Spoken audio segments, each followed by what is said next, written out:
Assalamualaikum warahmatullahi wabarakatuh. Video ini merupakan tugas akhir mata kuliah Lembaga Keuangan. Ibu Disva Lidian Handayani, SEI, MEI. Halo semuanya, kami dari kelompok 3 yang beranggotakan Yuliana, Sabina, dan Fadila. Kelompok kami akan membahas secara singkat tentang pegadaian syariah. Kami akan membahas 8 pembahasan tentang pegadaian syariah. 1. Pengertian pegadaian syariah. 2. Dasar hukum pegadaian syariah. 3. Rukun dan syarat pegadaian syariah. 4.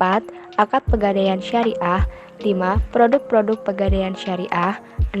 Manfaat dan tujuan pegadaian syariah. 7. Mekanisme operasional pegadaian syariah. Dan 8. Sejarah pegadaian syariah di Indonesia.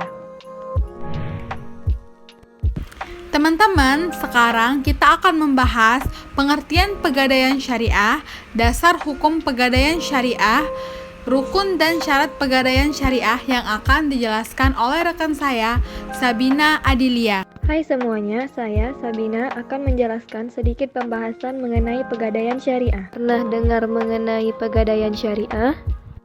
Pegadaian syariah adalah menjadikan barang yang mempunyai nilai harta menurut syarak sebagai jaminan utang, sehingga orang yang bersangkutan boleh mengambil utang atau ia bisa mengambil sebagian manfaat barang itu. Tahukah kamu landasan hukum mengenai pegadaian syariah? Dasar hukum pertama yaitu Al-Quran, terdapat di dalam surah Al-Baqarah ayat 283 yang artinya, dan jika kamu dalam perjalanan sedangkan kamu tidak mendapatkan seorang penulis, maka hendaklah ada barang jaminan yang dipegang. Tetapi jika sebagian kamu mempercayai sebagian yang lain, hendaklah yang dipercayai itu menunaikan amanatnya atau utangnya, dan hendaklah dia bertakwa kepada Allah Tuhannya. Selain itu, di Indonesia sudah ada dasar hukum mengenai gadai syariah. Di antaranya, bab 14 pasal 372 hingga pasal 412 mengenai kompilasi hukum ekonomi syariah dan fatwa DSN MUI nomor 25 dan nomor 26 tentang rahan dan rahan emas. Lalu fatwa DSN MUI nomor 68 mengenai rahan tasjili dan DSN MUI nomor 77 tentang jual beli emas secara tidak tunai. Lalu, tahukah kalian mengenai rukun dan syarat gadai? Rukun gadai adalah penerima gadai, pemberi gadai, harta gadai, utang, dan akad. Adapun syarat gadai menurut kompilasi hukum ekonomi syariah yaitu penerima dan pemberi gadai haruslah memiliki kecakapan hukum. Kedua, akad gadai sempurna bila harta gadai telah dikuasai oleh penerima gadai. Akad gadai harus dinyatakan oleh para pihak secara lisan, tulisan, atau isyarat. Terakhir, harta gadai harus ada ketika akad dibuat, dan harta gadai harus bernilai dan dapat diserah terimakan. Nah, tadi kan udah dijelasin nih sama Sabina. Sekarang kita akan membahas mengenai akad perjanjian gadai, produk-produk pegadaian syariah, tujuan serta manfaat pegadaian syariah yang akan dibahas oleh teman saya yaitu Yuliana. Hai, saya Yuliana akan melanjutkan pembahasan mengenai pegadaian syariah. Akad perjanjian pegadaian syariah diantaranya yaitu 1. Akad Al-Qardu Al-Hasan, ialah akad yang dibuat oleh pihak penerima gadai dengan pihak pemberi gadai dalam hal transaksi gadai harta benda yang bertujuan untuk mendapatkan uang tunai yang diperuntukkan untuk konsumtif. 2.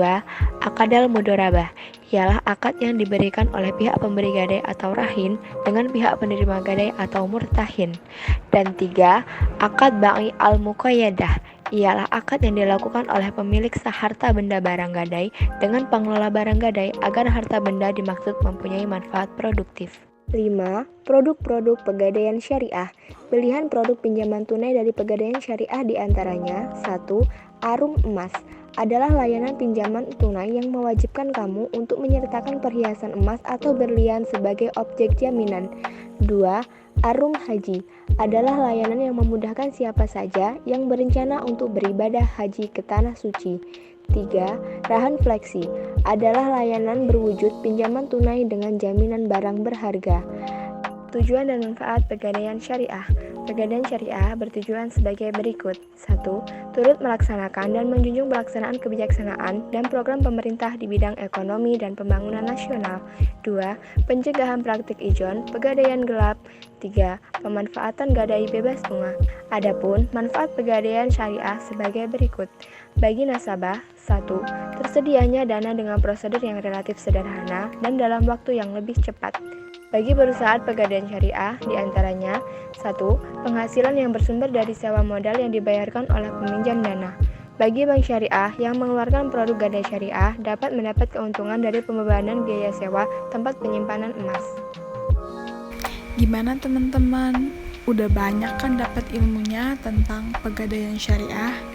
Sekarang kita masuk ke pembahasan terakhir ya, yaitu mekanisme operasional Pegadaian Syariah dan bagaimana sejarah Pegadaian Syariah di Indonesia itu sendiri. Kalau lagi butuh pinjaman cepat, sekarang nggak usah ke pinjol lagi ya. Mending kalian ke Pegadaian Syariah deh. Kenapa? Karena di Pegadaian Syariah itu pinjaman anti riba atau anti berbunga. Lalu, bagaimana sih mekanisme operasional Pegadaian Syariah? Ternyata mekanismenya tidak seribet yang dibayangkan loh. Nasabah akan menjaminkan barang berharga seperti emas, kendaraan, surat tanah, dan lain sebagainya ke lembaga Pegadaian Syariah. Setelah lembaga Pegadaian Syariah dan nasabah setuju akan akad gadai yang telah disepakati, maka staf lembaga Pegadaian akan menentukan nilai barang yang akan digadai tadi. Setelah mendapatkan nilainya, maka akan diberikan pinjaman berdasarkan kesepakatan akad gadai. Nah loh, gimana? Ternyata Pegadaian Syariah itu nggak ribet kan? Daripada kalian pinjam ke pinjaman online atau ke bank yang dimana prosesnya itu rumit serta ada bunganya, mending sekarang kalian beralih ke Pegadaian Syariah. Masuk ke materi terakhir, yaitu sejarah pembentukan Pegadaian Syariah di Indonesia. Di Indonesia sendiri, sejak terbitnya peraturan yang dikeluarkan pada tanggal 1 April 1990 dapat dikatakan menjadi tonggak awal kebangkitan pegadaian. Sedangkan Pegadaian Syariah di Indonesia sendiri itu pertama kali berdiri di Jakarta dengan nama Unit Layanan Gadai Syariah atau ULGS Cabang Dewi Sartika di bulan Januari 2003. Lalu kemudian menyusul pendirian ULGS yang lainnya ada di Surabaya, Makassar, Semarang, Surakarta, dan Yogyakarta di tahun yang sama. Masih di tahun yang sama, 4 kantor cabang Pegadaian di Aceh dikonversi menjadi Pegadaian Syariah. Sedangkan di tahun 2021, lembaga Pegadaian Syariah itu sudah tersebar luas ke seluruh Indonesia. Agama Islam sangat melarang pinjaman apapun yang diribakan. Karena itu, sebagai seorang beragama Islam, kita tidak diperbolehkan menggunakan riba. Jadi, solusi pinjaman tunai yang cepat dengan proses yang tidak rumit, kita dapat menggunakan Pegadaian Syariah. Jadi, itu dia penjelasan singkat mengenai Pegadaian Syariah. Semoga pembahasan mengenai Pegadaian Syariah dapat bermanfaat untuk kalian yang mendengarkan. Dan sekarang kalian juga sudah tahu kan bahwasannya pinjaman tunai yang cepat tanpa ada unsur riba itu hanya ada di Pegadaian Syariah. Saya mewakili teman-teman saya meminta maaf jika ada salah kata baik dari penyampaian materi yang kami berikan. Wabillahi taufik wal hidayah. Wassalamualaikum warahmatullahi wabarakatuh. Sampai jumpa.